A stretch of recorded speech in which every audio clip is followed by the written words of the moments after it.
대법원 2023년 8월 31일 선고 2018-289-825 판결 사건명 부당 이득금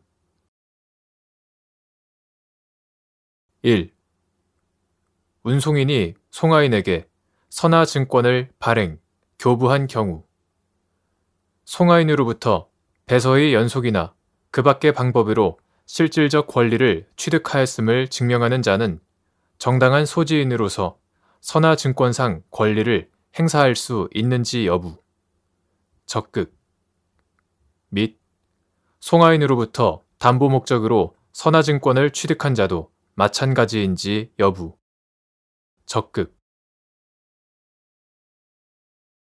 송하인을 대신하여 운송인으로부터 선하증권을 교부받을 권한이 있는 자가 선하증권에 관한 실질적 권리를 취득한 경우 위 법리가 동일하게 적용되는지 여부, 원칙적 적극, 및 위 사람으로부터 담보 목적으로 선하증권을 취득한 자도 정당한 소지인으로서 선하증권상 권리를 행사할 수 있는지 여부, 적극. 운송인이 송하인에게 선하증권을 발행, 교부하는 경우 송하인은 선하증권 최초의 정당한 소지인이 되고 그로부터 배서의 연속이나 그 밖의 다른 증거 방법에 의하여 실질적 권리를 취득하였음을 증명하는 자는 그 정당한 소지인으로서 선하증권상의 권리를 행사할 수 있다. 이때 그 소지인이 담보의 목적으로 선하증권을 취득하였다고 하더라도 선하증권의 정당한 소지인이 되는 데에는 아무런 지장이 없으므로 송하인으로부터 담보의 목적으로 선하증권을 취득한 자는 그 정당한 소지인으로서 선하증권의 화체된 권리를 행사할 수 있다. 그리고 송하인과의 법률 관계, 선하증권의 문헌 등에 따라 송하인을 대신하여 운송인으로부터 선하증권을 교부받을 권한이 있는 자가 선하증권에 관하여 실질적 권리를 취득하였다면 특별한 사정이 없는 한 이 경우에도 위와 같은 법리가 동일하게 적용되고 그로부터 담보의 목적으로 선하증권을 취득한 자도 정당한 소지인으로서 선하증권상의 권리를 행사할 수 있다. 2. 선하증권을 발행한 운송인이 선하증권과 상환하지 않고 운송물을 인도하여 불법 행위가 성립하는 경우 선하증권의 정당한 소지인이 운송인 또는 그와 함께 불법 행위를 저지른 공동 불법 행위자를 상대로 손해배상 청구를 할 수 있는지 여부, 적극.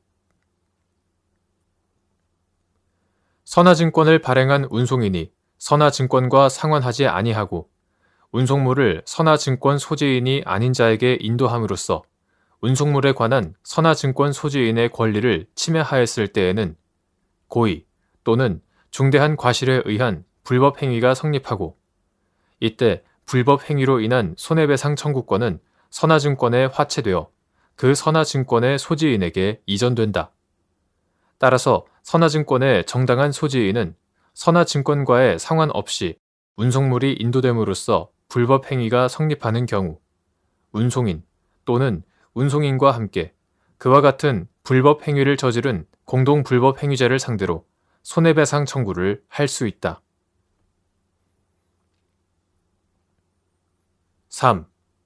보조 참가의 요건으로서 소송 결과에 대한 이해관계의 의미. 특정 소송 사건에서 당사자 일방을 보조하기 위하여 보조 참가를 하려면 해당 소송의 결과에 대하여 이해관계가 있어야 하고 여기서 말하는 이해관계라 함은 사실적, 경제적 또는 감정적인 이해관계가 아니라 법률적인 이해관계를 가리킨다.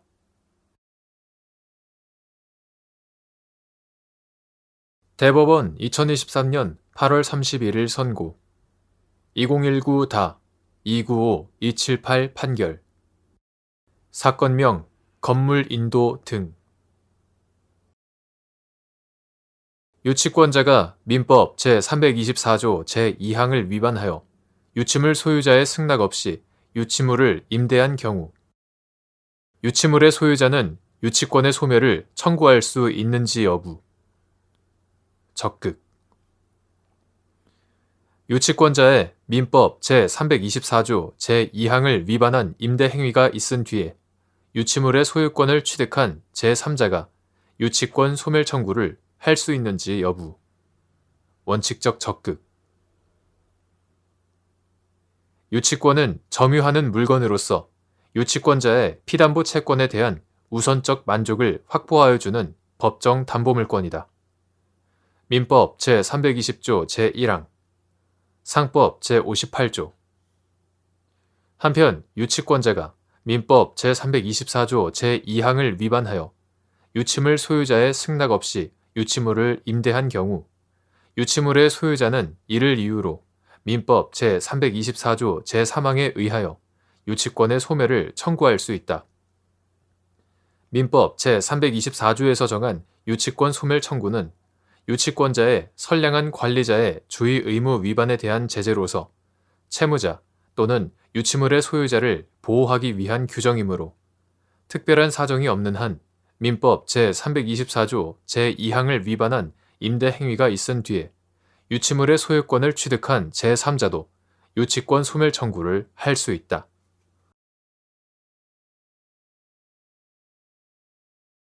대법원 2023년 8월 31일 선고 2021다 234528 판결 사건명 채권조사 확정 재판에 대한 이의의 소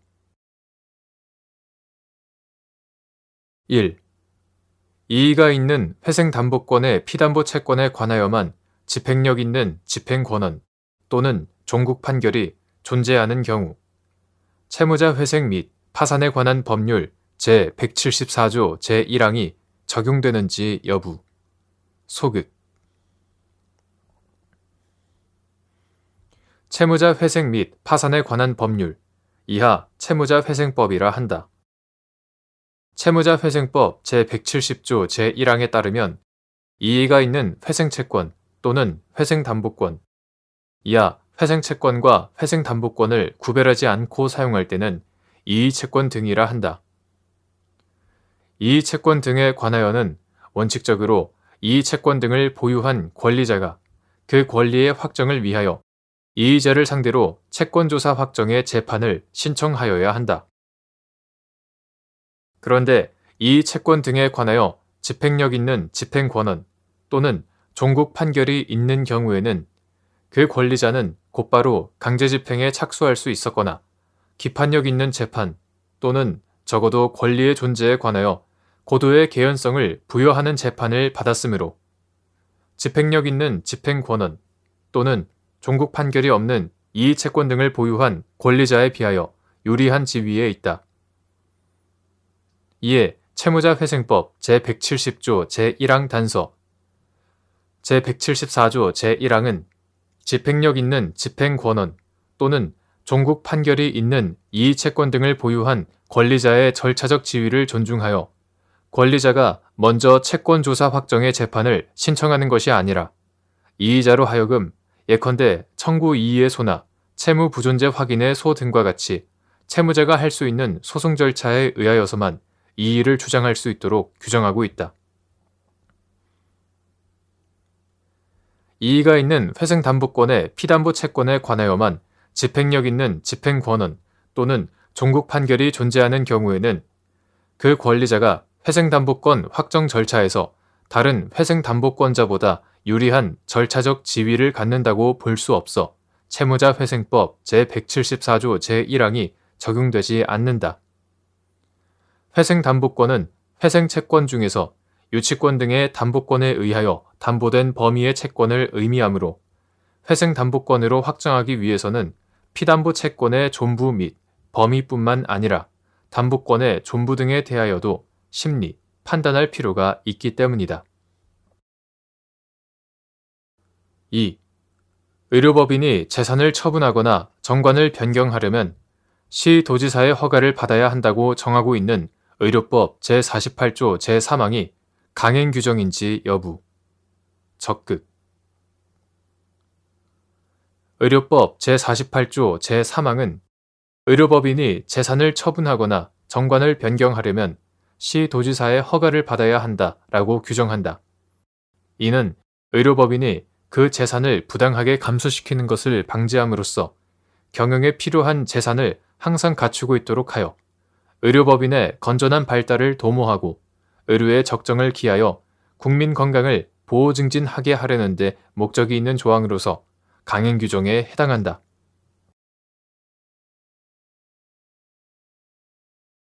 대법원 2023년 8월 32일 선고 2021다 243-355 판결 사건명 양수금 청구의소 1. 확정된 이송 결정의 기속력이 전속 관할 규정을 위배하여 이송한 경우에도 미치는지 여부 원칙적 적극 이송 결정에 대한 불복 방법으로 즉시 항고가 마련되어 있고 이송의 반복에 의한 소송 지연을 피하여야 할 공익적 요청은 전속 관할을 위배하여 이송한 경우라고 하여도 예외일 수 없으므로 당사자가 이송 결정에 대하여 즉시 항고를 하지 않았거나 즉시 항고가 기각되어 확정된 이상 이송 결정의 기속력은 원칙적으로 전속 관할의 규정을 위배하여 이송한 경우에도 미친다. 2. 요양기관의 국민건강보험공단에 대한 요양급여비용 청구권이 공단의 지급결정과 무관하게 국민건강보험법령에 의하여 곧바로 발생하는지 여부 소극 요양기관의 국민건강보험공단에 대한 요양급여비용 청구권은 요양기관의 청구에 따라 공단이 지급결정을 함으로써 구체적인 권리가 발생하는 것이지 공단의 결정과 무관하게 국민건강보험법령에 의하여 곧바로 발생한다고 볼 수 없다. 3. 행정처분의 성립요건 및 어떠한 처분이 외부적으로 성립하였는지 판단하는 기준 행정처분은 주체, 내용, 절차와 형식이라는 내부적 성립요건과 외부에 대한 표시라는 외부적 성립요건을 모두 갖춘 경우에 존재한다. 행정처분의 외부적 성립은 행정의사가 외부에 표시되어 행정청이 자유롭게 취소, 철회할 수 없는 구속을 받게 되는 시점, 그리고 상대방이 쟁송을 제기하여 다툴 수 있는 기간의 시점을 정하는 의미를 가지므로 어떠한 처분의 외부적 성립 여부는 행정청에 의하여 해당 처분에 관한 행정의사가 법령 등에서 정하는 공식적인 방법으로 외부에 표시되었는지를 기준으로 판단하여야 한다. 4.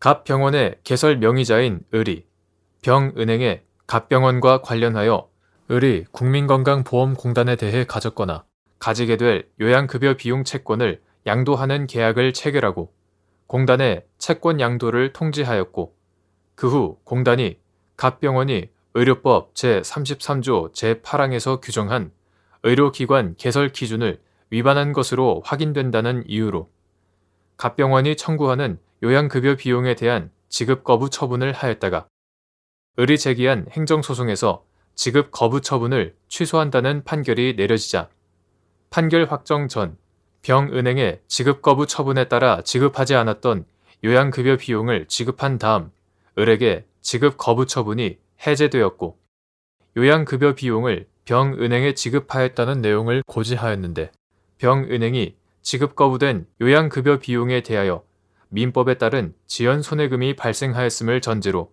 지급받은 돈을 지연손해금 채권과 원본 채권에 순서대로 충당한 다음 공단을 상대로 남은 요양급여 비용과 이에 대한 지연손해금의 지급을 구한 사안에서 병은행의 공단에 대한 구체적인 요양급여 비용 청구권은 공단이 병은행에 요양급여 비용을 지급한 시점에 비로소 발생하였다고 보아야 하므로 지급 거부 기간 동안 요양급여 비용에 대한 민법상 이자 내지 지연손해금이 발생하지 않지만 9. 국민건강보험법 제47조의 2 제3항 제4항 9. 국민건강보험법 시행령 제22조의 2 제6항을 유추 적용하여 지급 거부된 요양급여 비용에 대한 이자를 지급하는 것이 타당하다고 한 사례.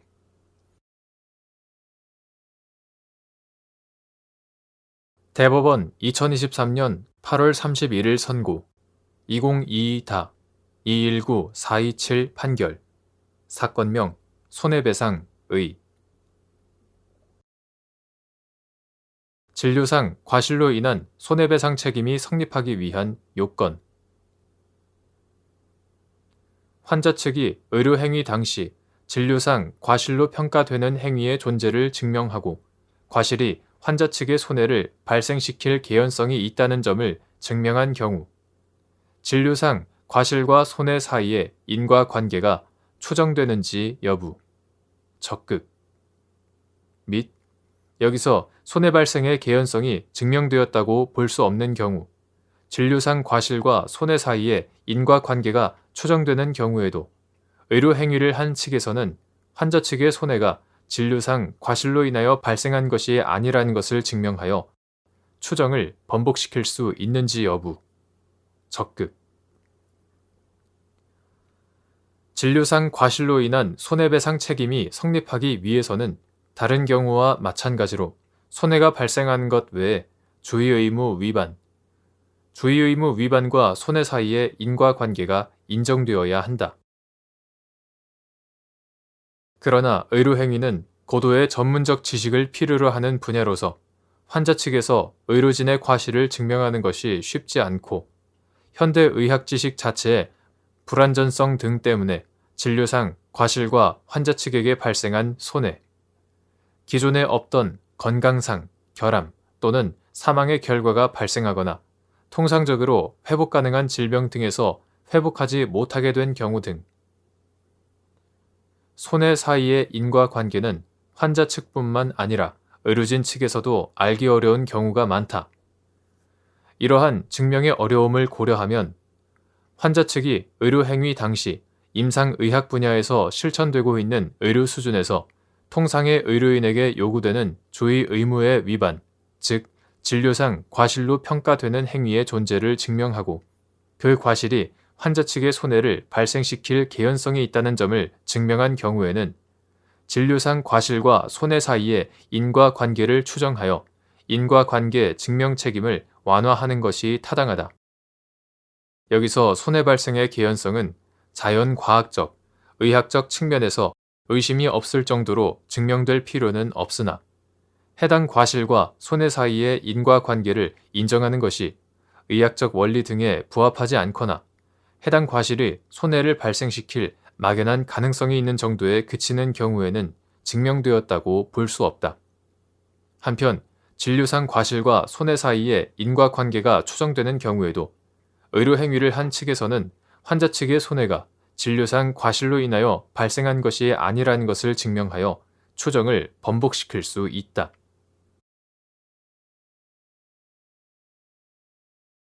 대법원 2023년 8월 31일 선고 2022-253724 판결 사건명 단기매매 차익 반환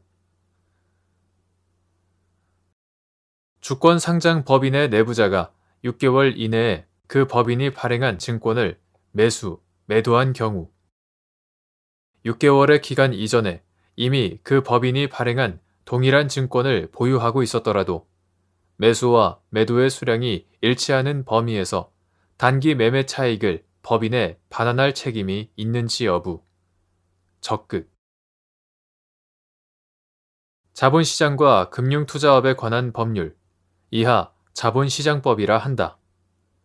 자본시장법 제172조 제1항에서 단기 매매차익 반환 제도를 도입한 취지와 목적 및 해당 규정의 내용 등을 종합하면 주권상장 법인의 내부자가 6개월 이내에 그 법인이 발행한 증권을 매도하였다면 그 매수와 매도의 수량이 일치하는 범위에서 단기 매매 차익을 반환할 책임이 있고 이는 내부자가 단기 매매 차익 반환의 대상이 되는 6개월의 기간 이전에 이미 그 주권 상장 법인이 발행한 동일한 증권을 보유하고 있었다 하더라도 마찬가지이다. 그 이유는 다음과 같다. 첫째, 자본시장법 제172조 제1항의 단기 매매 차익 반환 제도는 주권 상장 법인의 내부자가 6개월 이내의 단기간에 그 법인의 증권 등을 사고 파는 경우 미공개 내부 정보를 이용하였을 개연성이 크다는 점에서 내부자의 실제 미공개 내부 정보 이용 여부나 내부 정보를 이용하여 이득을 취하려는 의사가 있었는지 여부를 묻지 않고 내부자로 하여금 그 거래로 얻은 이익을 법인에 반환하도록 한 것으로, 이는 내부자가 6개월이라는 단기간 동안 법인의 증권 등을 거래하는 행위를 간접적으로 규제하려는데 그 취지가 있다. 둘째, 자본시장법 제172조 제1항은 6개월 내 매수와 매도 행위가 있을 것을 규정하고 있을 뿐, 매도한 증권이 반드시 6개월 이내에 매수한 증권으로 특정될 것을 요하거나 6개월 이전에 매수한 동일한 증권이 있을 경우 그 수량만큼의 반환 책임이 면제되는 것으로 규정하고 있지 않다.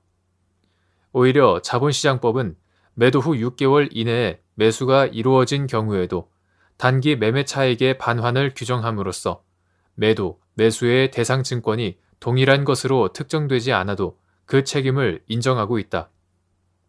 또한 주요 주주의 경우 매도, 매수 중 어느 한 시기에 있어서 주요 주주가 아니라면 단기 매매 차익 반환 규정이 적용되지 않는데, 자본시장법 제172조 제6항 이미 10% 이상의 주식을 보유한 주요 주주의 6개월 이내 매도, 매수 또는 매수, 매도는 자본시장법 제172조 제1항의 규제 대상에 포함함으로써 단기 매매 차익 반환의 대상이 되는 6개월의 기간 이전에 동일한 증권을 보유하고 있었던 경우에도 6개월 이내에 매수, 매도가 이루어졌다면 반환 책임이 성립하는 것을 전제로 하고 있다.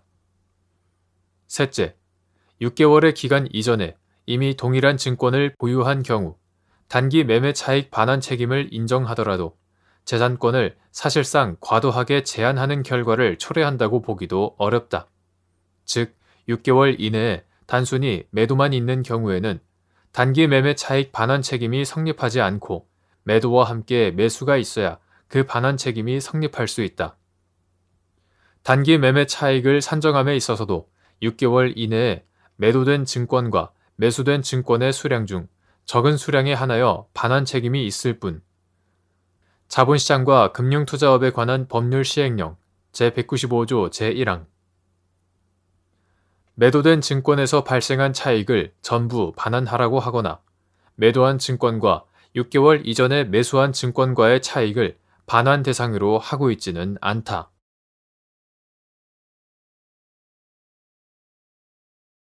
대법원 2023년 8월 31일 선고 2022-293-937 판결 사건명 약정금 1. 변호사의 소송 위임 사무에 관한 약정 보수액이 부당하게 과다하여 신의 성실의 원칙이나 형평의 관념에 반한다고 볼 만한 특별한 사정이 있는 경우 변호사의 보수 청구가 적당하다고 인정되는 범위 내로 제한되는지 여부, 적극 및 이 경우 법원은 그에 관한 합리적인 근거를 명확히 밝혀야 하는지 여부, 적극 위 특별한 사정의 존재에 대한 증명 책임의 소재, 약정된 보수액이 부당하게 과다하다고 주장하는 측, 변호사의 소송 위임 사무처리 보수에 관하여 변호사와 의뢰인 사이에 약정이 있는 경우 위임 사무를 완료한 변호사는 원칙적으로 약정 보수액 전부를 청구할 수 있다. 다만 의뢰인과의 평소 관계, 사건 수임 경위, 사건 처리 경과와 난이도, 노력의 정도, 소송물 가액, 의뢰인이 승소로 인하여 얻게 된 구체적 이익, 그 밖에 변론에 나타난 여러 사정을 고려하여 약정 보수액이 부당하게 과다하여 신의 성실의 원칙이나 형평의 관념에 반한다고 볼 만한 특별한 사정이 있는 경우에는 예외적으로 적당하다고 인정되는 범위 내의 보수액만을 청구할 수 있다. 그런데 이러한 보수 청구의 제한은 어디까지나 계약 자유의 원칙에 대한 예외를 인정하는 것이므로 법원은 그에 관한 합리적인 근거를 명확히 밝혀야 한다. 위와 같은 특별한 사정의 존재에 대한 증명 책임은 약정된 보수액이 부당하게 과다하다고 주장하는 측에 있다. 2.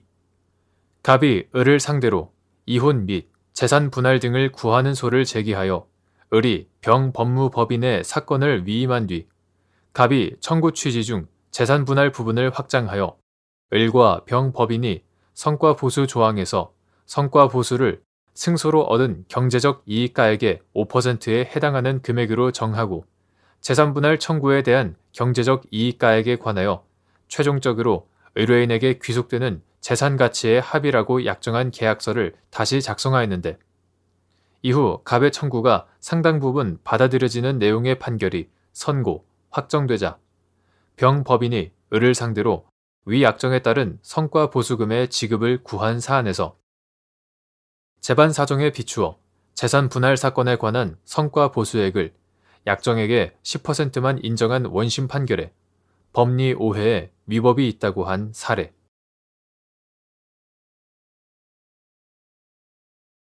대법원 2023년 8월 31일 선고 2022-303-995 판결 사건명 손해배상의 1. 수술 도중이나 수술 후 환자에게 중한 결과의 원인이 된 증상이 발생한 경우 의료상의 과실 이외에 다른 원인이 있다고 보기 어려운 간접 사실들을 증명함으로써 그와 같은 증상이 의료상의 과실에 기한 것이라고 추정할 수 있는지 여부. 적극. 의료행위는 고도의 전문적 지식을 필요로 하는 분야로서 전문가가 아닌 일반인으로서는 의사의 의료행위의 과정에 주의의무 위반이 있는지 여부나 주의의무 위반과 손해발생 사이에 인과관계가 있는지 여부를 밝혀내기 극히 어려운 특수성이 있으므로 수술 도중이나 수술 후 환자에게 중한 결과의 원인이 된 증상이 발생한 경우 그 증상 발생에 관하여 의료상의 과실 이외에 다른 원인이 있다고 보기 어려운 간접 사실들을 증명함으로써 그와 같은 증상이 의료상의 과실에 기한 것이라고 추정하는 것도 가능하다. 2. 의사 등이 진료상 과실 또는 설명 의무를 위반함으로써 환자에게 손해를 배상할 책임이 있는 경우 의사 측 과실의 내용 및 정도 등을 참작하여 손해배상액을 제한할 수 있는지 여부. 적극. 및 이때 책임 감경 사유에 관한 사실 인정이나 비율을 정하는 것이 사실심의 전권 사항인지 여부. 원칙적 적극.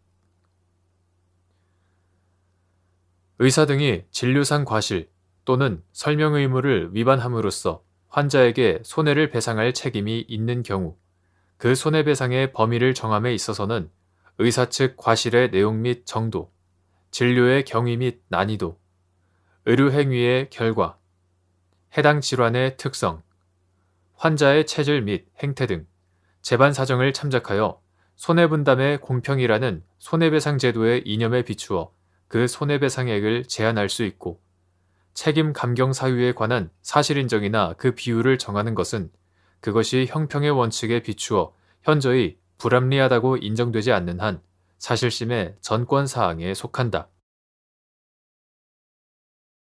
3. 불법 행위로 인한 일실 수입을 산정하기 위하여 노동능력 상실률을 평가할 때 기왕의 장해율과 기왕증 기여도의 구분 및 불법 행위 전에 기왕의 장해가 있었던 경우 노동능력 상실률을 평가하는 방법. 기왕의 장해와 기왕증 기여도가 동일한 부위에 문제되는 경우 기왕증 기여도의 의미.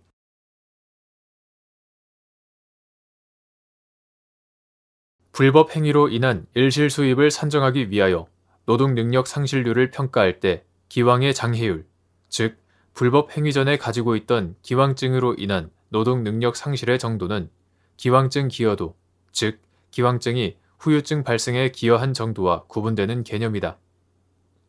불법 행위 전에 기왕에 장애가 있었다면 불법 행위 후 현재의 노동능력 상실률 L2, 노동능력 상실률에서 기왕의 장애로 인한 노동능력 상실률 L1, 노동능력 상실률을 빼고 L3는 L2-L1, 기왕증이 후유증 발생에 기여하였다면 기왕의 장애율 외에 기왕증의 기여도도 참작하여 불법 행위로 인한 노동능력 상실률을 평가하여야 한다.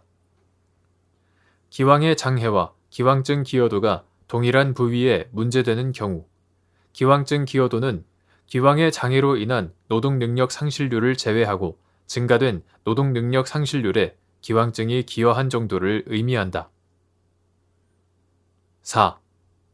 일부 의료행위의 특수성상 불법 행위가 없었더라도 필연적으로 일정한 장애 및 노동능력 상실이 예정된 경우 예정된 장애는 기왕의 장애와 동일하게 취급하면 되는지 여부 원칙적 적극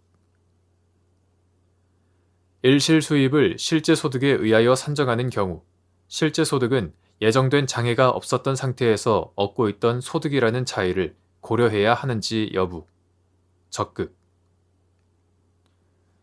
기왕의 장애가 없이 예정된 장애만 있고 예정된 장애로 인한 노동능력 상실의 정도를 알 수 있는 경우 일실 수입을 산정하는 방법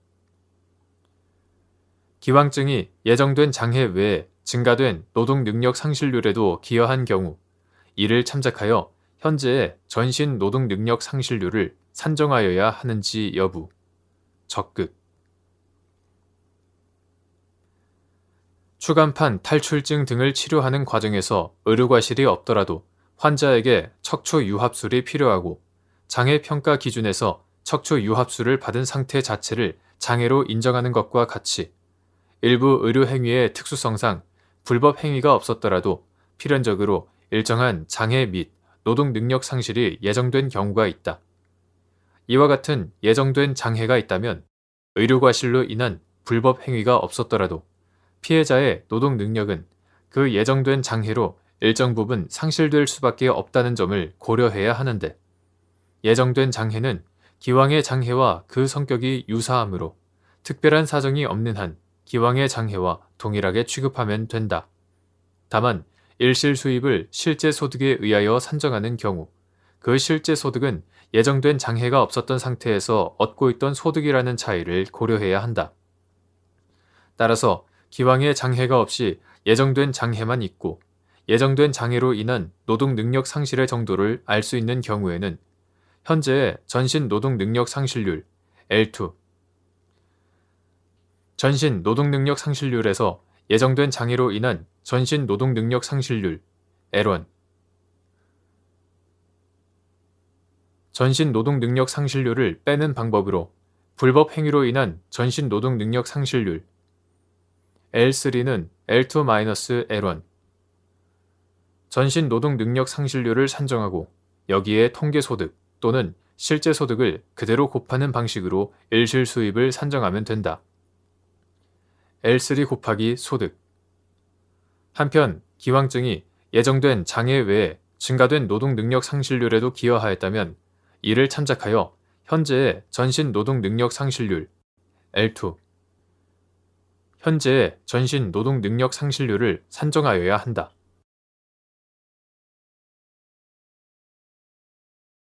대법원 2023년 8월 31일 선고 2023다 220639 판결 사건명 손해배상 기 1. 임기 만료 전에 이사의 해임으로 인한 손해배상 책임을 규정하고 있는 상법 제385조 제1항에서 정한 정당한 이유의 의미 및 정당한 이유가 있는지는 주주총회에서 해임 사유로 삼거나 해임 결의 시 참작한 사유에 한정하여 판단하여야 하는지 여부 소극 상법 제385조 제1항은 주주총회의 특별 결의로 언제든지 이사를 해임할 수 있게 하는 한편 이사의 임기를 정한 경우에 정당한 이유 없이 그 임기 만료 전에 해임한 때에는 그 이사는 회사에 대하여 해임으로 인한 손해의 배상을 청구할 수 있다고 정하고 있다. 이는 주주총회에 의한 이사 해임의 자유를 보장하는 한편 임기가 정해진 이사의 임기에 대한 기대를 보호하기 위하여 정당한 이유 없이 임기 만료 전에 이사를 해임한 때에는 회사가 손해배상 책임을 부담하도록 함으로써 주주의 회사에 대한 지배권 확보와 경영자 지위의 안정이라는 주주와 이사의 이익을 조화시키려는 규정이다. 여기에서 정당한 이유란 주주와 이사 사이의 불화 등 단순히 주관적인 신뢰 관계가 상실된 것만으로는 부족하고 이사가 법령이나 정관에 위배된 행위를 하였거나 정신적, 육체적으로 경영자로서의 직무를 감당하기 현저하게 곤란한 경우 회사의 중요한 사업계획 수립이나 그 추진에 실패함으로써 경영 능력에 대한 근본적인 신뢰 관계가 상실된 경우 등과 같이 당해 이사가 경영자로서 업무를 집행하는 데 장애가 될 객관적 상황이 발생한 경우를 의미한다. 위 조항에 따라 회사가 이사에 대하여 부담하는 손해배상 책임은 회사의 고의나 과실을 묻지 않고 그 책임을 인정하는 법정 책임에 해당한다. 이러한 상법 제385조 제1항의 문헌 내용과 규정 취지, 손해배상 책임의 법적 성질 등을 고려하면 정당한 이유가 있는지는 해임 결의 당시 객관적으로 존재하는 사유를 참작하여 판단할 수 있고 주주총회에서 해임 사유로 삼거나 해임 결의 시 참작한 사유에 한정되는 것은 아니다. 2. 갑 등이 을 주식회사의 이사로 재직 중 이사회 승인 없이 을 회사의 영업과 동종 영업을 목적으로 한 주식회사를 설립한 후 대표이사 등으로 취임하였고 그 후 을 회사는 임시주주총회를 개최하여 갑 등을 이사에서 해임하였는데 해임 결의 당시 을 회사는 갑 등의 경업 금지 의무 위반 사실을 인지하지 못하여 이를 해임 사유로 삼지 않았고 갑 등은 임기 만료 전 해임에 정당한 이유가 없다고 주장하며 을 회사를 상대로 상법 제385조 제1항에 따른 손해배상을 구한 사안에서 해임 결의 당시 이미 발생한 갑 등의 경업 금지 의무 위반 행위는 해임 사유에 해당하는데도 주주총회에서 해임 사유로 삼지 않았다는 이유로 이를 갑 등에 대한 해임에 정당한 이유가 있었는지를 판단하는 데 참작할 수 없다고 본 원심 판단에 법리 오해에 잘못이 있다고 한 사례.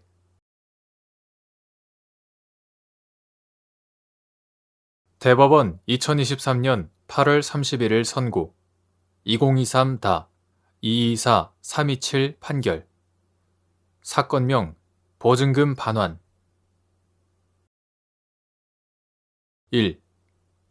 공인중개사가 신탁관계가 설정된 부동산에 관하여 임대차 계약을 중개하는 경우 신탁관계에 관한 조사, 확인을 거쳐 중개의뢰인에게 신탁 원부를 제시하고 신탁관계의 설정 사실 및 그 법적인 의미와 효과 등을 성실하고 정확하게 설명하여야 할 의무가 있는지 여부.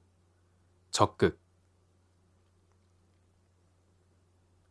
부동산 중개업자와 중개의뢰인의 법률 관계는 민법상의 위임 관계와 유사하므로 중개 의뢰를 받은 중개업자는 선량한 관리자의 주의로 중개 대상물의 권리관계 등을 조사, 확인하여 중개 의뢰인에게 설명할 의무가 있다. 또한 공인중개사법 제25조 제1항 제1호 같은 법 시행령 제21조 제1항 제2호에 의하면 공인중개사는 중개를 의뢰받은 경우 중개가 완성되기 전에 해당 중개 대상물의 상태, 입지 및 권리관계 등을 확인하여 이를 해당 중개 대상물에 관한 권리를 취득하고자 하는 중개 의뢰인에게 성실, 정확하게 설명하고 설명의 근거 자료를 제시하여야 한다. 공인중개사법 제29조 제1항에서는 공인중개사가 전문 직업인으로서 신의와 성실로서 공정하게 중개 관련 업무를 수행할 의무를 규정하면서 제30조 제1항에서 고의 또는 과실로 인하여 거래 당사자에게 재산상의 손해를 발생하게 한 때에는 그 손해를 배상할 책임이 있음을 규정하고 있다. 이와 같은 각 법령의 규정 내용, 특히 부동산 중개 전문가로서의 공인중개사의 역할, 부동산 중개업을 건전하게 육성하여 국민 경제에 이바지함을 목적으로 하는 공인중개사법의 입법 목적 등에 비추어 신탁관계가 설정된 부동산에 관하여 임대차 계약을 중개하는 공인중개사로서는 선량한 관리자의 주의와 신의 성실로서 신탁관계에 관한 조사, 확인을 거쳐 중개 의뢰인에게 신탁원부를 제시하고 신탁관계 설정 사실 및 그 법적인 의미와 효과, 즉 대상 부동산의 소유자가 수탁자이고 임대인 소유 아닌 부동산에 관하여 임대차 계약이 체결되는 것이며 수탁자의 사전 승낙이나 사후 승인이 없다면 수탁자에게 임대차 계약으로 대항할 수 없다는 점 등을 성실하고 정확하게 설명하여야 할 의무가 있다. 2. 갑이 공인중개사인 의뢰중개로 병주식회사와 부동산 임대차 계약을 체결하는 과정에서 을이 위 부동산이 정주식회사에 신탁된 부동산임을 설명하였고, 이에 특약사항으로 임대인이 임차인의 잔금 지급과 동시에 신탁사항 및 소유권 이외의 권리사항을 말소하기로 정하였는데, 잔금 지급 후에도 병회사가 신탁등기 말소 의무를 이행하지 아니하자 갑이 임대차 계약을 해지하였으나 병회사는 임대차 보증금 일부만 반환하였고, 이에 갑이 을 등을 상대로 공인중개사법 제30조 제1항 등에 따른 손해배상을 구한 사안에서 을에게는 선관주의 의무나 공인중개사로서의 주의 의무를 다하지 않은 과실이 있고, 그로 인하여 거래 당사자에게 재산상의 손해를 발생하게 한 때에 해당한다고 볼 여지가 있는데도 이와 달리 본 원심 판단에 법리 오해 등의 잘못이 있다고 한 사례.